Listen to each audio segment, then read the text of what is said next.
आप रासायनिक उर्वरकों की एक तस्वीर देख रहे हैं। नाइट्रोजन युक्त उर्वरक दुनिया भर में अरबों लोगों के लिए खाद्य उत्पादन को बनाए रखने में मदद करते हैं और यह इसका निर्माण करने वाले अणु के बिना संभव नहीं था।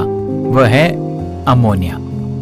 वे कौन से बल है जो अणुओं को परस्पर बांधे रखते? आइए इस वीडियो में इसके बारे में अधिक जानकारी प्राप्त करते हैं। हम जानते हैं दो परमाणुओं के बीच बंध का निर्माण या तो इलेक्ट्रॉनों के स्थानांतरण जैसे मैग्नीशियम ऑक्साइड का निर्माण आयनिक बंध द्वारा या फिर इलेक्ट्रॉनों के साझे के परिणाम स्वरूप होता है, जैसे ऑक्सीजन का निर्माण सहसंयोजक बंध द्वारा। सहसंयोजक बंध वाले रासायनिक यौगिकों को सहसंयोजक यौगिक कहा जाता है। इस टॉपिक में हम कुछ सहसंयोजक यौगिकों के निर्माण का अध्ययन करेंगे। आइए हम जल के अणु का निर्माण करके शुरुआत करते हैं। जल का अणु दो हाइड्रोजन परमाणुओं और एक ऑक्सीजन परमाणु से मिलकर बना होता है। दोनों हाइड्रोजन परमाणुओं को द्विक विन्यास पूर्ण करने के लिए एक एक इलेक्ट्रॉन की, जबकि ऑक्सीजन परमाणु को 2 इलेक्ट्रॉन की आवश्यकता होती है। इस प्रकार 3 परमाणु पारस्परिक रूप से अपने इलेक्ट्रॉनों का साझा करते हैं, जिससे दोनों हाइड्रोजन परमाणु स्थायी द्विक विन्यास और ऑक्सीजन परमाणु एक स्थायी अष्टक विन्यास प्राप्त कर लेता है। जैसा कि केवल एक इलेक्ट्रॉन युग्म का दोनों पक्षों में साझा किया जाता है, जल के अणु में 2 एकल सहसंयोजक बंध उपस्थित होते हैं।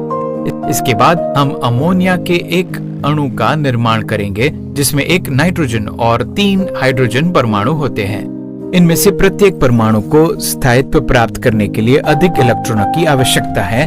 इस प्रकार इलेक्ट्रॉनों के परस्पर साझे के परिणाम स्वरूप अमोनिया अणु का निर्माण होता है।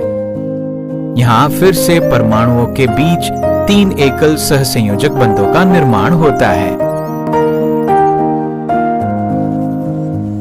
हीरा कार्बन का एक अपरूप है। हीरे की संरचना में कार्बन परमाणु का इलेक्ट्रॉनिक विन्यास 2,4 होता है और इसके बाह्यतम कोश में नियॉन के समान विन्यास प्राप्त करने के लिए 4 इलेक्ट्रॉन की आवश्यकता होती है। इसलिए प्रत्येक कार्बन परमाणु स्थायित्व प्राप्त करने के लिए 4 अन्य कार्बन परमाणुओं के साथ संयोजित होता है और इस प्रकार हीरे की विशाल सहसंयोजक संरचना का निर्माण होता है। आइए अब हम सहसंयोजक यौगिकों के कुछ गुणों का अध्ययन करते हैं। भौतिक अवस्था। सामान्यतः सहसंयोजक यौगिक कमरे के तापमान पर द्रव या गैस के रूप में होते हैं। हालांकि कुछ सहसंयोजक यौगिक जैसे ग्लूकोज और सुक्रोज ठोस के रूप में होते हैं। विलेयता।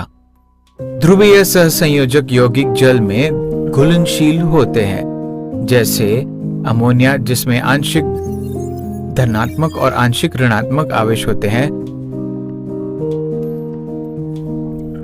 हालांकि अध्रुवीय सहसंयोजक यौगिक जैसे नेप्थलीन जल में अघुलनशील होता है। गलनांक और क्वथनांक।